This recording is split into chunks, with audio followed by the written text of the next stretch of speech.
दर्यापूर तालुक्यामध्ये 14 जूनला रामागड परिसरात सायंकाळी 7 वाजताच्या सुमारास वादळी वारा व पावसाने थैमान घातले असून त्यामुळे शेतकऱ्याचे लाखो रुपयाचे नुकसान झाले आहे। एवढेच नाही तर रामागड येथील शेतकरी अमोल लाजूरकर यांच्या गट क्रमांक 131 मध्ये उभारलेले सौर ऊर्जा पॅनल पूर्णतः उद्ध्वस्त झाल्याने या शेतकऱ्याचे लाखो रुपये खर्च करून आपल्या शेतात सौर ऊर्जा पॅनल उभारले होते। त्या वादळी वाऱ्यांमध्ये पूर्ण पॅनल उद्ध्वस्त झाले। 9 प्लेट परलाम पूर्णतः तुटले आहे।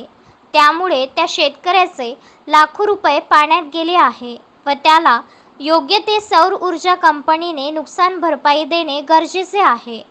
तेव्हा संबंधित कंपनी या शेतकऱ्याला योग्य तो न्याय द्यावा अशी मागणी त्याच गावातील आदर्श शेतकरी विजय लाजूरकर यांनी केली आहे।